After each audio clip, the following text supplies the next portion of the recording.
Hello दोस्तों। आज हम लोग अगस्त मंथ के इकोनॉमी से related most important current affairs के क्वेश्चन डिस्कस करने जा रहे हैं। यहाँ पे हमने 26 क्वेश्चन सेलेक्ट किए हैं जो कि अगस्त मंथ 2022 के हैं। तो आप लोग भी इसको ट्राई करिए और इकोनॉमी से रिलेटेड करंट अफेयर्स के बारे में आपको भी आइडिया लग जाएगा कि किस टाइप के क्वेश्चन यूपीएससी में पूछे जाते हैं या स्टेट पब्लिक सर्विस कमीशन में। तो हम स्टार्ट करते हैं। सो इसमें हम जो क्वेश्चन लेने जा रहे हैं, फर्स्ट वन आप देखिए, ये क्वेश्चन रिलेटेड है with reference to the Indian labour market consider the following statements. So statements one है, आप देख सकते हैं, agriculture sector remains the largest employer in India. Second question आप देख सकते हैं, majority of the Indian workforce is self employed. So इसमें से कौन सा स्टेटमेंट करेक्ट है? सो आप बताइए दोस्तों, मैं आपको 5 to 6 सेकेंड दे रहा हूं। सो ट्राई करिए आप बताने की, क्योंकि ये क्वेश्चन आसान है।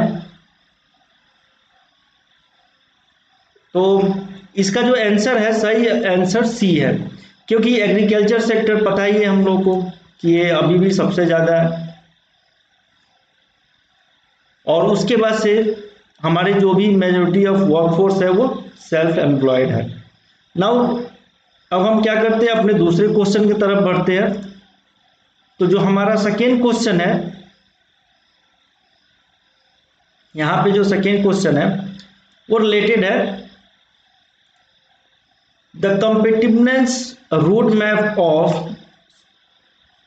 India, or we can say that the competitiveness roadmap for India at the rate of 100 recently in news is released by।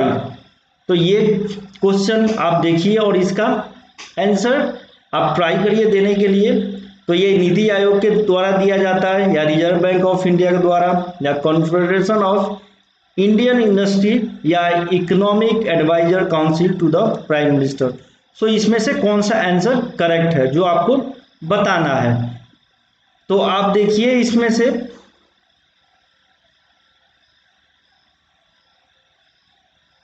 तो जो करेक्ट आंसर है वो हमारा ई ऑप्शन है, economic advisory council to the prime minister. तो दोस्तों आप लोग इसको देखते जाइए और आप ट्राई करिए बनाने के लिए। ये जो भी क्वेश्चंस है अगस्त मंथ से रिलेटेड है, अगस्त मंथ में जो भी करंट अफेयर्स के क्वेश्चन आए थे उनसे रिलेटेड है। तो मूव करते हैं अपने नेक्स्ट क्वेश्चन की तरफ। तो इसमें जो है, जो हमारा थर्ड क्वेश्चन है वो रिलेटेड है कंपटीशन लॉ रिव्यू कमिटी से। Form to review the existing competition law framework was chaired by. So ये कौन से चेयर थे इधर? तो यहाँ पे 4 ऑप्शन आपको दिए गए हैं, उसमें से कोई एक ऑप्शन सही है। तो दोस्तों ट्राई करिए इसको बनाने के लिए। सो इसमें जो विवेक देवराय या इंजेती श्रीनिवास, उषा और अरुण गोयल सर की, तो इसमें से कौन सा करेक्ट आंसर है? आप इसको ट्राई करिए बनाने के लिए। तो इसमें से जो करेक्ट आंसर है वो इंजेती श्रीनिवास की है, जो कि इन्होंने ही चेयर किया था। ओके, सो ट्राई करिएगा आप लोग भी आंसर देने के लिए। तो हम मूव करते हैं हमारे नेक्स्ट वन की तरफ। तो जो फोर्थ क्वेश्चन है वो रिलेटेड है recently the competition amendment bill 2020 was introduced in Lok Sabha. In this contest consider the following statements. पहला जो स्टेटमेंट है, the bill expanded the definition of combination to include transactions with a value above 2000 crore.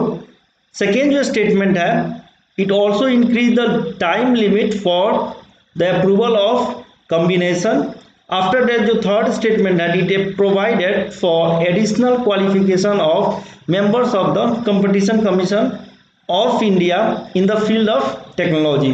So 3 sentence दिए हुए हैं और आपसे पूछ रहा है कि कौन सा स्टेटमेंट्स करेक्ट है। तो इसमें जब आप देखिएगा तो इसमें जो करेक्ट है वो the bill expanded the definition of combination to include transaction with a value above to या 2000 करोड़ करेक्ट है। दूसरा जो है it also increase the time limit for approval of combination, ये गलत है, it decrease the time limit. और जो तीसरा ऑप्शन है it provided for additional qualification of the member of the competition commission of India field of technology, ये सही है।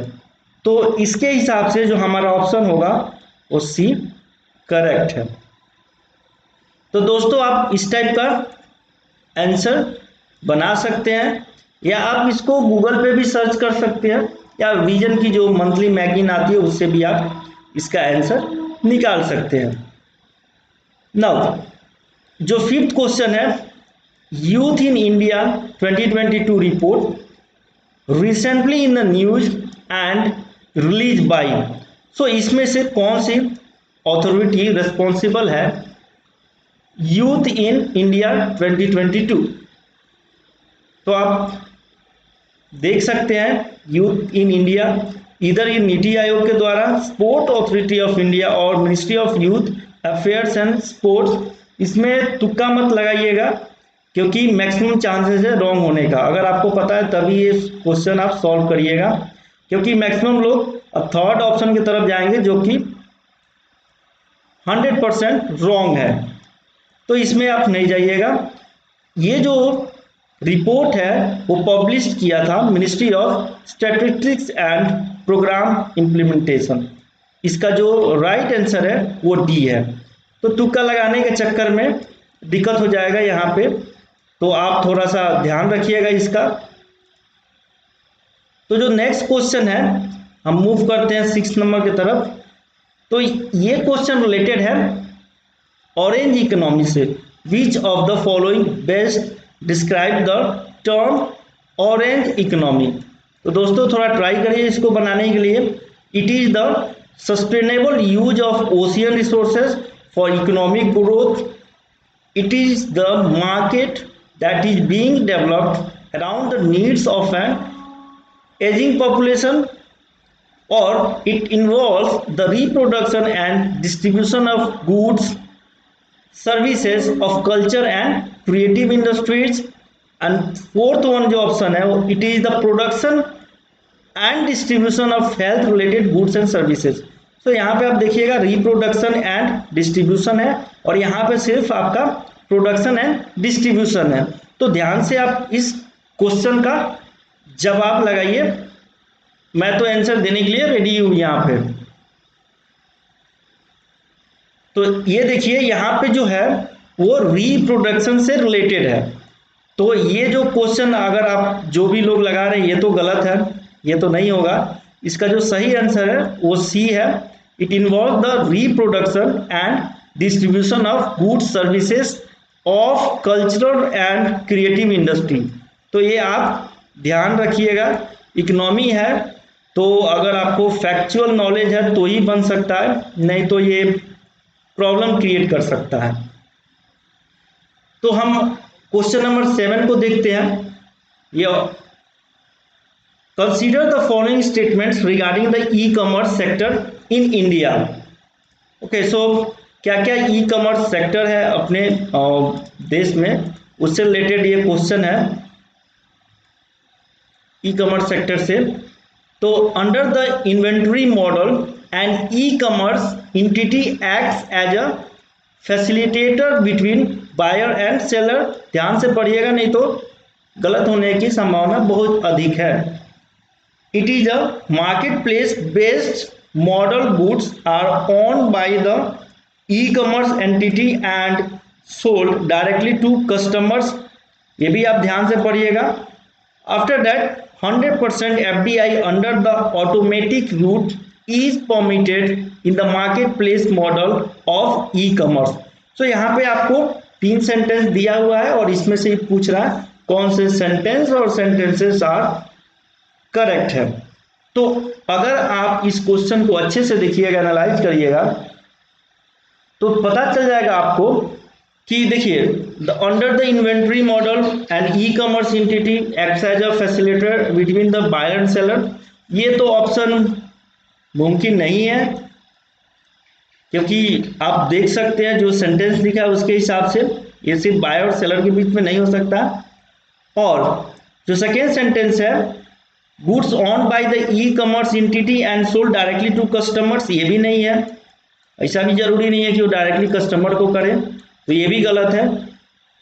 और जो तीसरा सेंटेंस है ये 100% एफडीआई, ये गवर्नमेंट लाई थी, तो ये 100% सही है। तो इन चारों ऑप्शन में से जो हमारा ऑप्शन सी है वो 100% करेक्ट है। तो option C is the right answer for question number 7। तो अगर हम लोग नेक्स्ट क्वेश्चन की तरफ बढ़ते हैं, तो इन नेक्स्ट क्वेश्चन की तरफ, क्वेश्चन नंबर 8, तो ये जो है with reference to the G24 consider following statements. I hope आप लोग सब लोग अवेयर होंगे रिलेटेड विद ग्रुप 24 से, अगर नहीं है तो एक बार थोड़ा सा आप देख लीजिए इसको, क्योंकि इस टाइप के क्वेश्चन भी आ सकते हैं। तो इसका काम क्या है कि it is the inter governmental group on international monetary affairs and development. India is not a member of the group. Okay, तो ये जो ऑप्शन है आप इसमें से इजीली देख सकते हैं, और बेटर है कि आप एक शॉर्ट नोट्स बनाइए, उसमें जो भी जिस ग्रुप में इंडिया अगर मेंबर है तो वो आप नोट डाउन कर लीजिए, क्योंकि उससे क्वेश्चन आने के चांस रहते हैं। आपको पता होगा कि कौन से ग्रुप में इंडिया एज ए मेंबर है, कौन से ग्रुप में नहीं है, तो सिंपली आप जो ऑप्शन 2 है एलिमिनेट कर सकते हैं। एटलीस्ट आप 50% वर्क तो कर सकते हैं यहाँ पे। तो ये जो सेंटेंस है India is not a member of the group, ये जो सेंटेंस है वो सेंटेंस रॉन्ग है, क्योंकि इंडिया इसका मेंबर है और ये बोल रहा है नहीं है। तो जल्दी जल्दी में ये भी देखिएगा ध्यान से, ये नॉट लगा हुआ रहता है तो जल्दी जल्दी में छोड़ मत दीजिएगा। और यहाँ पे बोला it is the inter governmental group on international monetary affairs and development, ये जो सेंटेंस है वो राइट है। तो ये तो रॉन्ग हो गया, इसका मतलब जिसमें जिसमें भी 2 है वो नहीं है, लेकिन ए राइट है, इसीलिए जो इसका आंसर है वो ए है। तो इसके हिसाब से शॉर्ट नोट्स बहुत जरूरी है जिसमें जिसमें भी इंडिया मेंबर है, तो आप ध्यान से उसको आप देखिएगा और फिर उसके हिसाब से आप अपना आंसर का जवाब दे दीजिएगा। इसमें पूछ रहा है क्या क्वेश्चन नंबर 9 में, consider the following statements regarding the digital tax in India. ध्यान रखिएगा ये डिजिटल टैक्स क्या होता है, ठीक है, क्योंकि हम यहाँ पे क्वेश्चन करा रहे हैं और उसके आंसर करा रहे हैं।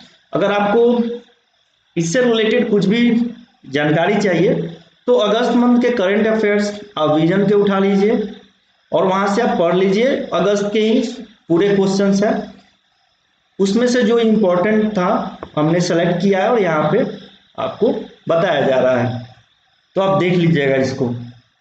तो इसमें से डिजिटल टैक्स इन इंडिया ये क्या है, देखिए digital tax is a direct tax levy on all non resident digital service provider. Second जो सेंटेंस है, currently India levy a 2% digital service tax on trade and services of foreign e commerce companies, right. तो इसमें से पूछ रहा है कि कौन सा जो क्वेश्चन है वो सही है। तो इसमें से आप देखिएगा तो डिजिटल टैक्स डायरेक्ट ये तो नहीं है, ठीक है, और उस दूसरा जो है ये करेक्ट स्टेटमेंट है। तो इसके हिसाब से जो ऑप्शन नंबर बी है वो क्या है, वो करेक्ट है। तो आप करंट अफेयर्स देखिए, उसके बेस पे पूरे क्वेश्चंस है, राइट। आफ्टर दैट हम लोग 10th नंबर क्वेश्चन देखने जा रहे हैं, तो इसमें आप एक बार देख लीजिए। तो 10th नंबर क्वेश्चन है रिलेटेड है रीजनल रूरल बैंक से रिलेटेड। सो इसमें जो स्टेटमेंट्स दिया हुआ है ये पूछ रहे हैं कौन सा स्टेटमेंट्स करेक्ट है। जो फर्स्ट वाला है, regional rural banks were set up on recommendation of the Narasimha working group. आपको ध्यान में रहना चाहिए, ये ग्रुप बहुत ही इंपॉर्टेंट है। दूसरा जो सेंटेंस है, they are not included in the second schedule of the reserve bank of India act. और जो थर्ड सेंटेंस है वो है majority equity share of regional rural banks is held by respective state governments. Okay, so एक बार आप इसके बारे में देख लीजिएगा रीजनल रूरल बैंक क्या है, उसके बाद आप ये इजीली आंसर दे सकते हैं इस क्वेश्चन का। तो इसका जो राइट आंसर है आप थोड़ा ट्राई करिए देने के लिए। देखिए, regional rural banks were set up on the recommendation of the Narasimha working group, ये राइट है, ये 100% राइट है। They are not included in the second schedule of the reserve bank of India, ये रॉन्ग है, ये इंक्लूडेड है। Majority equity share of RRB is held by the respective state government, ये गलत है। ओके, स्टेट गवर्नमेंट तो नहीं, central government है ये। तो आप थोड़ा सा देख लीजिए, इट मीन्स 3 जो है वो रॉन्ग है। तो जहां जहां पे भी 3 अगर आप रॉन्ग करिएगा, रॉन्ग, इट मीन्स जो ए ऑप्शन है वो राइट है। तो इसका जो ऑप्शन ए है वो 100% राइट है। तो आई होप आप लोग भी इससे कुछ सीखने को मिल रहा है। अगर मिल रहा है तो ट्राई करिएगा कि आप इसको एक बार रिवाइज कर लीजिए, और जो भी चीज़ें आपको नहीं आता हो वो एक बार करंट अफेयर्स के मैगजीन से आप देख लीजिएगा। अगला जो क्वेश्चन है वो रिलेटेड है गोल्ड इंडस्ट्री इन इंडिया से। इसमें पूछ रहा है कौन सा सेंटेंस सही है। India is the world biggest consumer of the gold. दूसरा जो है, more than 85% of Indian gold reserve are located in Karnataka. तीसरा है, there are no gold mines in the state of Jharkhand. तो अगर आप थोड़ा सा भी गेस करिएगा तो इससे भी आपको आंसर पता चल जाएगा। क्यों? क्योंकि 85%, देखिए 85% ये पॉसिबल है, ये नहीं पॉसिबल है। तो 2 आंसर तो ऐसे ही रॉन्ग हो गया। तो जिस में भी 2 है उसको आप हटा सकते हैं, एक में ही है और डी ऑप्शन में। आपके पास 2 ऑप्शन बचे हैं, एक एंड 3। इसमें से आपको देखना, there are no gold mines in the state of Jharkhand. तो ये जो ऑप्शन है ये करेक्ट है, क्योंकि गोल्ड माइंस नहीं है। देखिए, गोल्ड माइंस के बारे में बात हो रहा है, ऐसा नहीं है कि कोयला मिल रहा है तो गोल्ड भी वहीं पर मिलेगा, ये जरूरी नहीं है। तो यहाँ पे आप कंफ्यूज मत करिएगा। एक बार कंफ्यूज हुआ तो आप इसको रॉन्ग मान लीजिएगा और फिर बोलिएगा नहीं ए आंसर इज करेक्ट है, जो कि रॉन्ग है। ओके, सो यहाँ पे जो करेक्ट ऑप्शन है, क्योंकि झारखंड में भी गोल्ड माइंस नहीं है और इंडिया जो है वर्ल्ड का बिगेस्ट कंज्यूमर ऑफ गोल्ड है, ये दोनों सही है, ये दोनों सही है। तो इसीलिए जो ऑप्शन हमारा होगा वो होगा सी इज द राइट आंसर। तो आप इसको ध्यान से देखिएगा, तुक्का मारने के चक्कर में बहुत ज़्यादा गलती हो सकती है। तो इसीलिए इकोनॉमी का है स्टैटिक पार्ट बहुत इंपॉर्टेंट होता है, और उससे अगर आप करंट अफेयर्स रिलेट करते हैं तो आपके मैक्सिमम चांसेस है कि आप क्वेश्चन बहुत ही रॉन्ग करिएगा। तो हमारा जो 12th क्वेश्चन है वो रिलेटेड है सॉफ्टवेयर एज ए सर्विस से रिलेटेड। तो इसमें आपको बताना है कि software as a service is a software distribution model based on cloud. जो दूसरा सेंटेंस है वो है the software can be access on multiple devices, ठीक। और जो तीसरा है it is the highly cost effective. तो 3 सेंटेंस दिया हुआ है, वो पूछ रहा है कौन सा करेक्ट है, तो इसमें से चूज करना है। तो एक बार जाके आप इसको सर्च कर लीजिए। अगर आपको थोड़ा सा भी डाउट है क्वेश्चन में तो ये क्या है, ये सॉफ्टवेयर एज अ सर्विस ये बेस्ट है क्लाउड पे, ये तो सही है। दूसरा क्या है, ये आपको भी पता है कि कोई भी सॉफ्टवेयर मल्टीपल डिवाइस से आप ऑपरेट कर सकते हो और एक्सेस कर सकते हो, ठीक। और तीसरा कॉस्ट इफेक्टिव भी है, ठीक है। तो जो क्वेश्चन है उसके हिसाब से और जो ऑप्शन दिया उसके हिसाब से जो हमारा डी ऑप्शन है वो एग्जैक्ट राइट है। तो यहाँ पे जो आंसर है वो डी है। आप लोग भी साथ साथ में क्वेश्चन सॉल्व करते जाइएगा।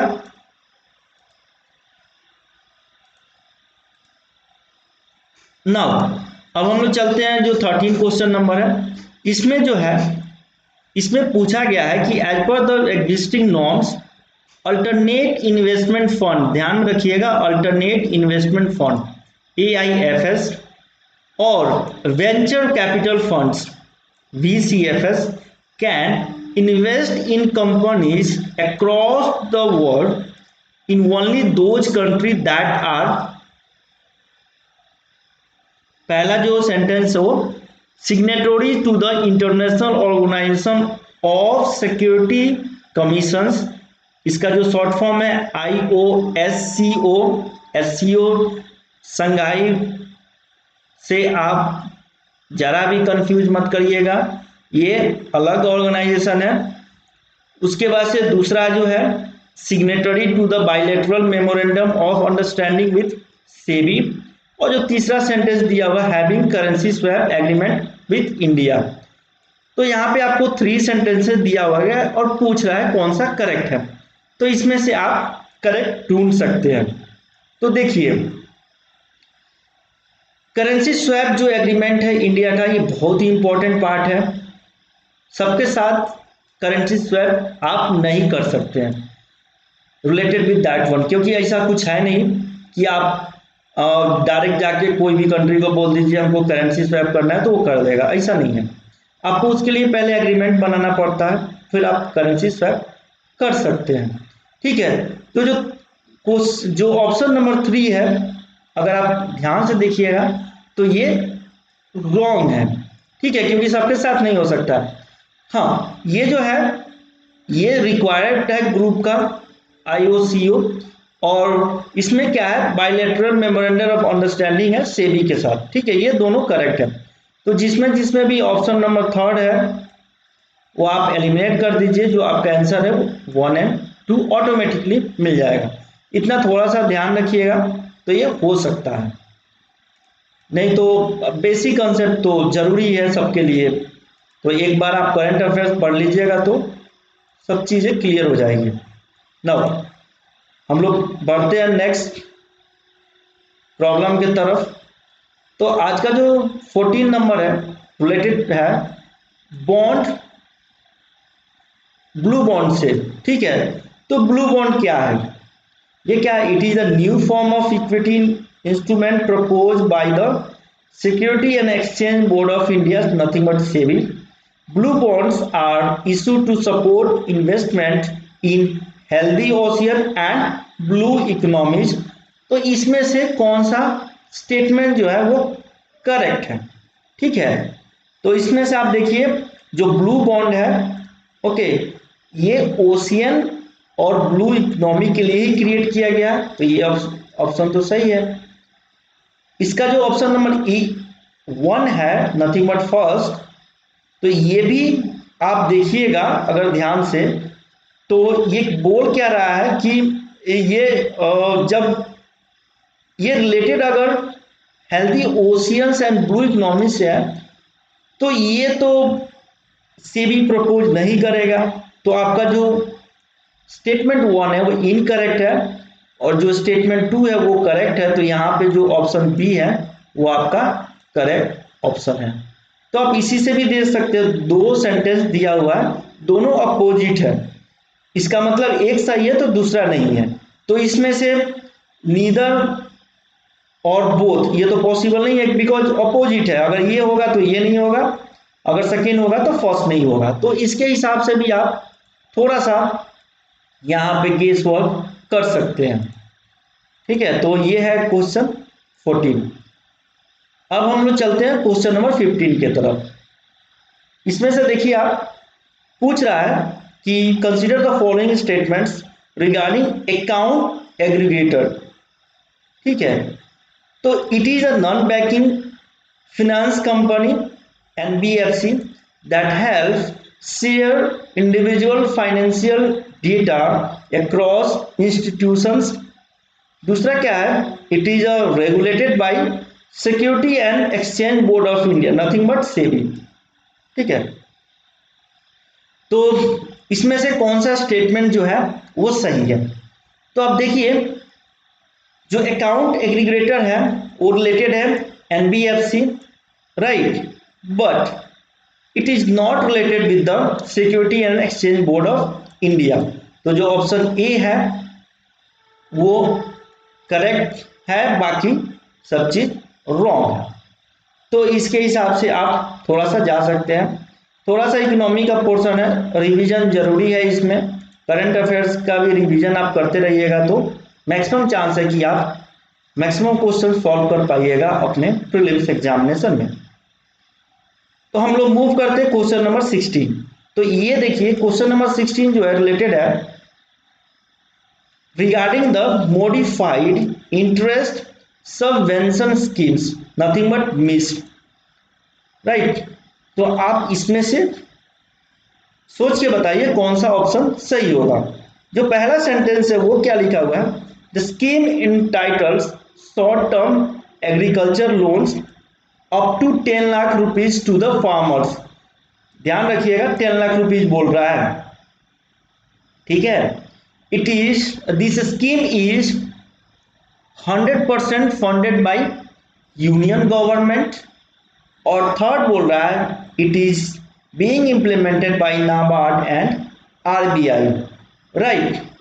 तो इसमें से आपको जो करेक्ट ऑप्शन है वो चूज करना है।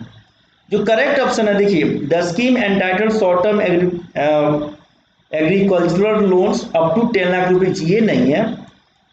आप एक बार देख लीजिएगा इसको कितना है, ये नहीं है। तो ये क्या है, लेस है, बस आपको मैं हिंट दे सकता हूं, ये लेस है, 10 लाख रुपीज तो नहीं है। ओके, ये सही है, यूनियन गवर्नमेंट 100% फंडेड है, क्योंकि जब इंटरेस्ट माफ करना है यूनियन गवर्नमेंट ही कर सकता है। और ये दोनों इम्प्लीमेंट किया था नेबार्ड एंड आरबीआई के द्वारा। तो जो फर्स्ट ऑप्शन है जहां जहां भी है उसको आप एलिमिनेट कर दीजिए। जो आपका राइट आंसर है वो बी है। तो ये आपका B is the correct answer of this question. तो हम लोग मूव करते हैं आवर नेक्स्ट क्वेश्चन 17। आप थोड़ा सा इसको देखिए और थोड़ा सा रिस्पॉन्स करिए, इसका कौन सा आंसर है जो कि करेक्ट है। इसमें बोला गया अटल पेंशन योजना, ठीक है। तो आप देखिए, ये the scheme was launch to create a universal social security system, right. दूसरा जो सेंटेंस है वो बोल रहा है subscriber would receive a guaranteed minimum monthly pension of 10,000 rupees after attending age of 60 years. Third जो ऑप्शन है वो बोल रहा है income tax paying citizens are not eligible to join this scheme. Okay, so question number 17 है, थोड़ा सा सोचिए और जवाब दीजिए, ठीक है। तो देखिए अटल पेंशन योजना, अब देखिएगा तो आपको पता चल जाएगा अटल पेंशन योजना क्या है। इसमें जो सबसे मेन कंपोनेंट है, देखिए ये तो हम लोगों को भी पता है कि ये यूनिवर्सल सोशल सिक्योरिटी स्कीम है। इसके थ्रू सिक्योरिटी प्रोवाइड किया जाता है जिनका इनकम बहुत ही कम है। इसकी जो मिनिमम गारंटीड है ये बोल रहा है कि 10,000 रुपीज। ओके, ये मंथली पेंशन है। तो आप सोचिए कि अगर लो इनकम है 10,000 मंथली, तो गवर्नमेंट दे पाएगी? तो इसके थ्रू भी आप जा सकते हो। अगर 10,000 नहीं दे पाएगी इसका मतलब ये तो नहीं है, क्योंकि आप बहुत ही कम अमाउंट जमा करते हो तो 10,000 तो नहीं हो सकता। और जो तीसरा सेंटेंस है, आप देखो जब ये लो इनकम लो के लिए है तो जो टैक्स पेयर है उनके लिए तो एलिजिबल होगा ही नहीं। तो सेंटेंस 3 करेक्ट है, आपका सेंटेंस 1 करेक्ट है, बट सेंटेंस 2 इज रॉन्ग है। तो जहां जहां पे भी 2 है आप एलिमिनेट कर सकते हैं। तो आपके पास 50-50 ऑप्शन है और जो ऑप्शन 1 एंड 3 है इज द राइट आंसर। आप थोड़ा सा इसमें आप गेस वर्ड भी यूज कर सकते हो, क्योंकि जो टैक्स पेइंग सिटीजन है उनको अटल पेंशन योजना की जरूरत ही नहीं है और ये वो ज्वाइन भी नहीं कर सकते हैं। तो ये था क्वेश्चन नंबर 17। तो ये जो भी क्वेश्चन है बहुत ही इंपॉर्टेंट है, आप एक बार इसको सॉल्व करिएगा। नहीं होता है तो एक बार अगस्त मंथ का इकोनॉमी आप रिवाइज करिएगा, विजन जो आता है उसके थ्रू, मंथली मैगजीन या कोई और मैगजीन जो आपको पसंद हो। Now the next one is, यहाँ पे emergency credit line guarantee scheme nothing but ECL GS के बारे में डिस्कस हो रहा है। इसमें पूछ रहा है कौन सा सेंटेंस सही है। was launched against the backdrop of COVID-19 crisis and was launched to extend emergency credit facility to the rural and urban household। तो इसमें से पूछ रहा है कौन सा करेक्ट स्टेटमेंट है। आई होप आप लोग सब लोग इसका सही आंसर दीजिएगा, क्योंकि उस टाइम में कोविड के टाइम में तो अब सब लोगों को पता ही है कि क्या हुआ था। तो इसका जो ऑप्शन है पहला वो 100% करेक्ट है, क्योंकि ये योजना लॉन्च ही हुआ था कोविड के टाइम का ही। ठीक है, दूसरा ये दूसरा जो है इसके लिए तो नहीं हुआ था, क्योंकि दोनों आप देखो ये अपोजिट है। अगर option number 1 is correct then second is wrong, अगर first is correct then second is sorry first is correct then second is wrong and vice versa. It means the first is wrong then second is correct. तो अगर पहला correct है तो दूसरा automatically wrong होगा, जब दूसरा रॉन्ग होगा तो जो भी ऑप्शन 2 है वो एलिमिनेट हो जाएगा और आपका जो ए ऑप्शन है वो करेक्ट होगा। तो आप इस टाइप का भी कर सकते हैं। अब जो क्वेश्चन है उससे भी आप पता लगा सकते हैं, क्योंकि ये इकोनॉमी से रिलेटेड है। तो यहाँ पे जो भी अगर आप स्टडी करते हैं रेगुलर बेसिस पे तो आप इसको इजीली सॉल्व कर पाएंगे, क्योंकि इसमें फैक्चुअल ज़्यादा होता है और फैक्चुअल कंटेंट ही मेन इकोनॉमी का पार्ट है। चलिए हम लोग नेक्स्ट क्वेश्चन की तरफ बढ़ते हैं। तो इसमें से जो क्वेश्चन है रिलेटेड है ग्रामीण उद्यमी प्रोजेक्ट, बहुत ही इंपॉर्टेंट है, आप ध्यान रखिएगा। इसका फेज 2 चल रहा है, अभी phase 1 already completed and now phase 2 is started, right. तो ये बोल रहा है Gramin Udyami project aim to augment skill training in tribal community for inclusive and sustainable growth। Okay, दूसरा बोल रहा है it is funded by national skill development corporation, और तीसरा ये बोल रहा है इट इज इंप्लीमेंटेड अंडर संसदीय परीक्षानुकूल योजना। ठीक है, SPY। तो आप इसमें से देखिए कौन सा करेक्ट आंसर है। तो देखिए ये तो 100% सही है कि ग्रामीण उद्यमी जो प्रोजेक्ट है वो ट्राइबल कम्युनिटीज के लिए है। दूसरा क्या है, ये किसके अंदर फंडेड है, नेशनल स्किल डेवलपमेंट कॉरपोरेशन उसके अंदर है। तीसरा जो है ये इंप्लीमेंट हुआ है संसदीय परीक्षानुकूल योजना के तहत। ये तीनों ही जो स्टेटमेंट है वो करेक्ट है, तो इसका जो ऑप्शन ए है वो आंसर है। तो आप लोग भी इसको ट्राई करिएगा। ये थोड़ा सा डिफिकल्ट क्वेश्चन है, क्योंकि अगर आपको इसके बारे में और इस योजना के बारे में नहीं पता है SPY, तो मैक्सिमम चांसेस है कि आप इसको नेगलेक्ट कर दीजिएगा। जब इसको नेगलेक्ट कर दीजिएगा तो आपके पास जो ऑप्शन 1 होगा वो करेक्ट होगा, जो कि रॉन्ग है।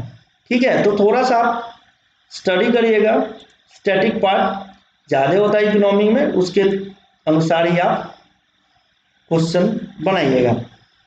नाउ हम मूव करते हैं क्वेश्चन नंबर 20। तो क्वेश्चन नंबर जो 20 है वो रिलेटेड है marine products export development authority, MPEDA। Okay, तो ये जो इससे रिलेटेड स्टेटमेंट्स दिया हुआ है, अब पूछ रहा है कौन सा जो स्टेटमेंट्स है वो करेक्ट है। पहला ये क्या है, it is a statutory body under the ministry of fisheries animal husbandry and dairying. दूसरा बोल रहा है कि it is the nodal agency to promote export of marine product. तीसरा जो है the functions of MPEDA also include the marketing of marine products, right. So इसमें से कौन सा आंसर एक्यूरेट है और करेक्ट है, तो इसमें से आप देखिए और बताइए कौन सा करेक्ट है। देखिए ये जो है स्टेचुटरी बॉडी नहीं है, ठीक है, ये नोडल एजेंसी है, एक्सपोर्ट मैरीन प्रोडक्ट्स का करता है, और ये क्या है जो फंक्शन है वो मार्केटिंग ऑफ मैरीन प्रोडक्ट्स का ही करता है। तो इसके हिसाब से जो 2 और 3 जो है आंसर सही है। सो 2 और 3 कहाँ पे है, बी ऑप्शन में। एक बार इसको थोड़ा सा आप लोग भी देख लीजिएगा कि ये स्टेचुटरी बॉडी है कि नहीं, तो इस पे हमको भी थोड़ा सा डाउट है, एक बार देख लीजिएगा और कंफर्म कर लीजिएगा फाइनल आंसर, क्योंकि ये सब जो क्वेश्चन है आने की संभावना होती है इन सब क्वेश्चनों में, ठीक है। तो हम मूव करते हैं नेक्स्ट क्वेश्चन की तरफ। तो क्वेश्चन नंबर 24 है, पूछ रहा है कौन सा स्टेटमेंट जो है वो करेक्ट है, is not correct. Okay, regarding the production of jute in India, remember that one, it is a very very important topic related with the jute production. तो जो ऑप्शन दिया हुआ है इसमें से नॉट पूछा जा रहा है, statement is not correct, remember that it is not like that they are asking which one of the following statement is correct, they are asking it is not correct। ध्यान रखिएगा पढ़ते टाइम कि ये गड़बड़ ना हो, और ये गड़बड़ हो गया तो आपका आंसर भी गड़बड़ हो जाएगा, ठीक है। तो पहला जो ऑप्शन है ये, the jute crops required humid climate with temperature between 24 to 38 degree Celsius. दूसरा ऑप्शन जो है वो पूछ रहा है not correct, right. Average area under jute cultivation is on decline. तीसरा पूछ रहा है India is the world largest producer of raw jute. चौथा बोल रहा है India accounts for more than 50% of the global jute export. तो यहाँ पे आप देखिए, यहाँ पे 4 ऑप्शन है, कोई ना कोई तो एक ही आंसर जो होगा वो करेक्ट होगा, इट मीन्स कि नॉट करेक्ट होगा, ठीक है, बट एक ही ऑप्शन होगा, ठीक है। तो इसमें से आप एक देख सकते हैं मोर देन 50, ऐसा तो हो ही नहीं सकता है कि एक कंट्री मोर देन 50% प्रोडक्शन करे, ठीक है। जब ये मोर देन 50% बोल रहा है तो ज़्यादातर संभावना, अगर आप नहीं जानते इस क्वेश्चन के बारे में, तो ज़्यादातर संभावना ये है कि जो डी सेंटेंस है वो रॉन्ग है, ठीक है। यहाँ पे जो टेम्परेचर है वो आगे पीछे हो सकता है 1-2 डिग्री कम ज़्यादा, ठीक है, आप बुक में देखिएगा थोड़ा सा कम ज़्यादा रहता है तो चल जाता है। और ये तो सही है कि डिक्लाइन है इसका, और इंडिया है largest but not more than 50। तो आप थोड़ा सा ध्यान रखिए जिसकी वजह से आप इजीली ऑप्शन बता सकते हैं, ठीक है। तो आई होप जो वीडियो मैं बना रहा हूँ ये हेल्प करेगा आपके प्रीलिम्स में, और कोई भी स्टेट पब्लिक सर्विस कमीशन में भी ये आपको बहुत ही हेल्प करने वाला है। हम लोग मूव करते हैं क्वेश्चन नंबर 22 की तरफ। तो इसमें ये जो स्कीम है रिलेटेड है उड़ान। आई होप कि आपको सबको पता होगा उड़ान स्कीम क्या है। तो ये जो स्कीम है ये बोल रहा है क्या कि it is the regional connectivity scheme to make air travel affordable to the masses. जो सेकेंड स्टेटमेंट है रिलेटेड है directorate general of civil aviation is designated as a implementary agency. जो थर्ड है lifeline Udan initiative intend to transport essential medical cargo to remote parts of the country. Okay, तो Udan scheme, अगर जो जो भी दोस्तों को पता नहीं होगा, प्लीज आप जाके इसको एक बार देख लो, तो आपको पता भी चल जाएगा कि उड़ान स्कीम क्या है। और यहाँ पे कौन सा स्टेटमेंट करेक्ट है वो आपको बताना है।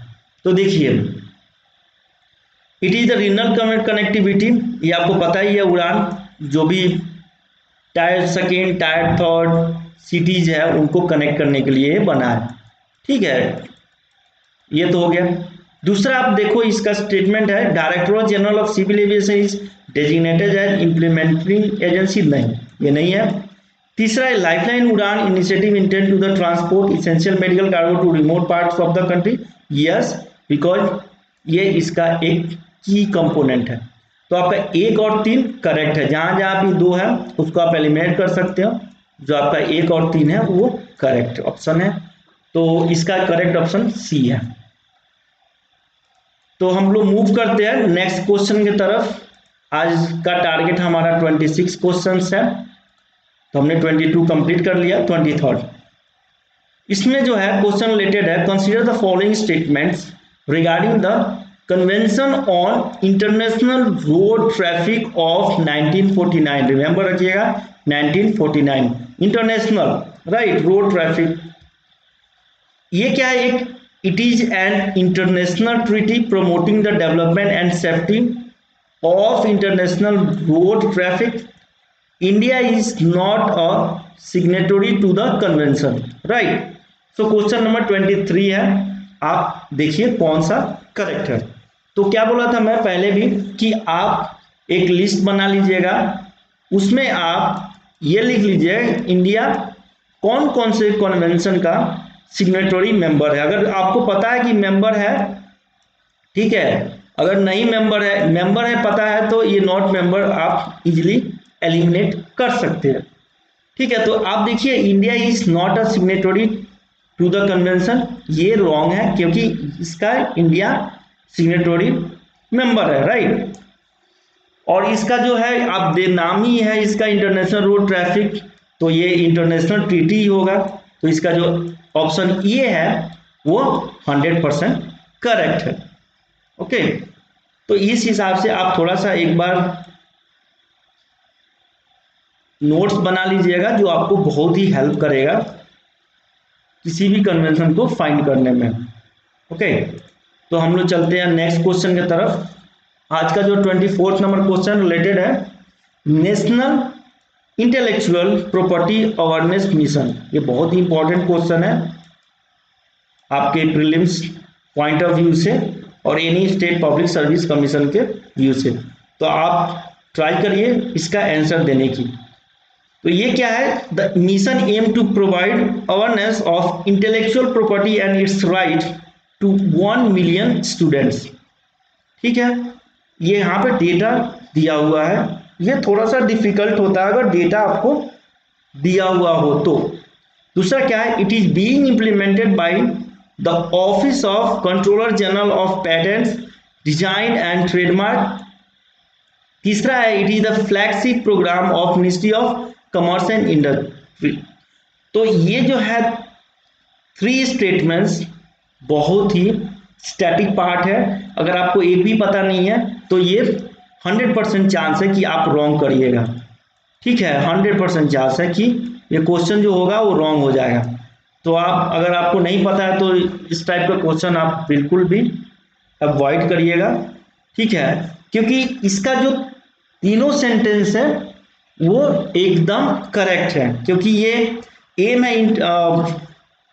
है मिशन बोल सकते हैं जो कि 1 मिलियन स्टूडेंट्स के लिए, और ये जो इंप्लीमेंट करता है वो office of controller general of patent design and trademark, और तीसरा जो है ये फ्लैगशिप प्रोग्राम है ministry of commerce and industry के थ्रू। तो ये तीनों भी सेंटेंस आपका करेक्ट है। अगर आप तीनों में से अगर आपको एक भी पता नहीं है तो मैक्सिमम चांसेस आप रॉन्ग करिएगा।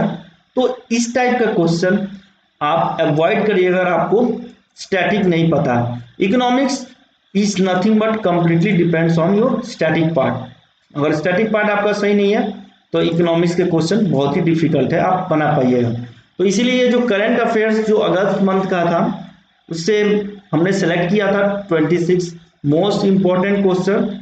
आप इसको रिवाइज करिए, बार बार देखिए वीडियो, रिवाइज करिए, और बहुत सारे कॉन्सेप्ट आता है, इसके थ्रू आप जाइएगा। अगर रिवर्स ऑर्डर में पढ़िएगा करंट अफेयर्स जो इकोनॉमी से रिलेटेड है इन द मंथ ऑफ अगस्त, तो आपको बहुत सारे कॉन्सेप्ट क्लियर हो जाएंगे। तो हम बढ़ते हैं क्वेश्चन नंबर 24 की तरफ। तो in the contents of economy which of the following best describe the moon lighting.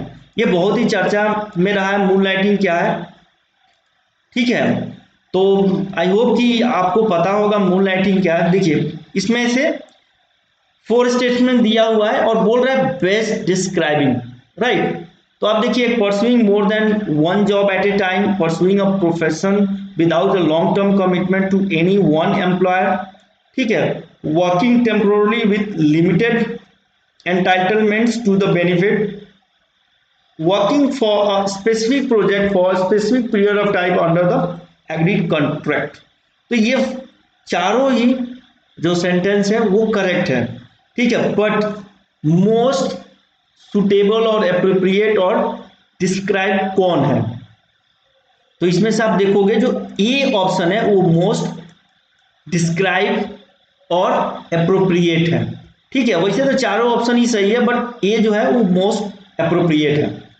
तो इस हिसाब से आपको आंसर देखना है। और मूनलाइट तो मुझे पता है कि ये तो 1 महीने तक न्यूज में रहा था, तो आप लोग सबको पता ही होगा। जो लास्ट क्वेश्चन है वो इजी है, I think it is easiest question of the today lecture. Okay, तो recently the world highest railway bridge was inaugurated to provide all weather rail connectivity to Kashmir. It was built over which of the following river, right. तो इसमें से बताना है कौन से river में ये पुल जो है वो इनॉग्रेट किया गया है। तो इसमें 4 ऑप्शन है, झेलम, चेनाब, रवि एंड सतलज। तो ये तो बहुत ही इजी है, आई होप कि आप लोग सभी लोग करेक्ट जवाब देंगे। जो चेनाब रिवर है उसके ऊपर ये पुल है और इसका जो इनॉग्रेशन है वो हो चुका है, ठीक है। तो थैंक यू वेरी मच। आप लोग इसको बार बार देखिए और आप ट्राई करिए कि इसको कोरिलेट करने के लिए मैं मंथली बेसिस पे आपको इकोनॉमिक्स के करंट अफेयर्स लाता रहूँगा, और जो शॉर्ट नोट्स है वो भी मैं प्रोवाइड करूँगा इस चैनल के माध्यम से। तो थैंक यू वेरी मच।